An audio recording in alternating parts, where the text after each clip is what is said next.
We're going to go ahead and going to look at this information here. And I want you just to kind of walk through this with me, write down any questions you have, and then we can schedule a call and go over all the information. So this is just assuming somebody that's paying rent of about $3,000. Now, right now in our area for Roseville, Placer, Sacramento County, a 3-bedroom home, the statistics show that rent's about $3,000 a month. So what you're looking at here is if you were to purchase a home versus if you continued renting at $3,000 a month, assuming a 5% rent increase year over year.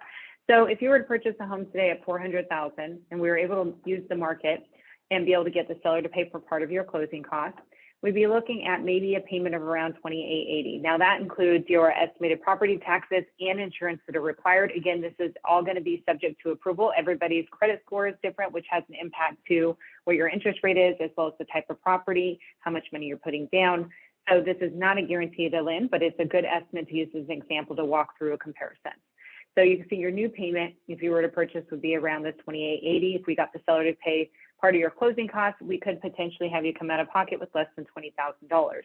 Now, where we want to look at is rent versus owning. How does this make an impact? Well, obviously, you can see here if these terms work out and qualified, then it does make sense for you to purchase because it would be less than your rent. But maybe you're paying rent right now and it's only $2,500 a month, and you are going to be investing into purchasing a home, so the payment would be a little bit higher. That might be your scenario too. I want you to show you, this is what you would pay for rent at $3,000 a month, with just a standard 5% rent increase year over year in just 36 months. So how much you'd be paying in 36 months for rent with a 5% rent increase versus how much money you've paid down in your loan. So taking even appreciation out of the cards for owning a home, which if you look at statistics for owning a home, if you look at longevity of a home, you're always going to have a rate of appreciation. So even though some years we had where appreciation was lower or negative, it always had a rebound to where it had an appreciation. But even not assuming that the home appreciates, even though we know that it will over time, you can see how much you now have in equity in your home, meaning how much you've paid down in your home versus how much you've wasted. You don't get any return on your rent. You're just paying your landlord's mortgage. In 10 years, obviously, will just make you sick looking at that. But when you look at the do I rent, which there is no rate of return, versus do I own, you are going to have a rate of return in building into wealth. You want to look at several different factors. The next question is, well, should I buy right now or should I wait? Well, let's look at that. Let's assume that you wait and it's $400,000 and rates go up. Well, now your payment that was $2,880 could be, $3,100.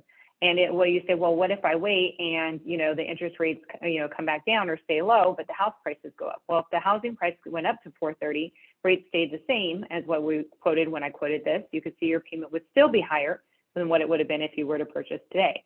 And then we can look at devil's advocate and say, okay, well, what if the home values go down? Sure. Well, let's look and see if the home value went down to $370, but rates go higher, then you're going to see your payment is still just about what it would be today if you were to purchase based on the terms today.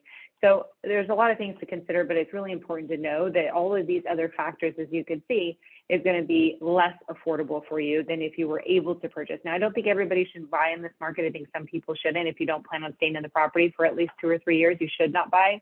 If you live with somebody rent-free or don't have to pay rent, then I would probably continue to save and not buy. But for anybody that's paying rent, you can see here that it definitely still makes sense to purchase a home.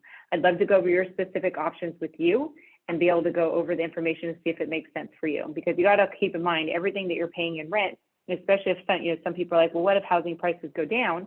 Well, as we saw here, interest rates go up, your payment's still going to be the same. But you also have to keep in mind, if you wait a year and you were paying $3,000 a month for rent, that's also $36,000 in rent that you wasted. So you may have saved $30,000 here in the price, but you spent $36,000 by waiting, and you don't have the amount of the principal that you paid down, and your payment's higher. So we want to look at the specific information for you. If you'd like more information, or you would like free access to my home buyers webinar to give you more information so that you could start preparing to purchase a home, whether it's now or in the future, please send me an email at Kristin, Kristin, at borrowsmarthomeloans.com, or give me a call. I'd love to be able to go over some additional information and see how we can help.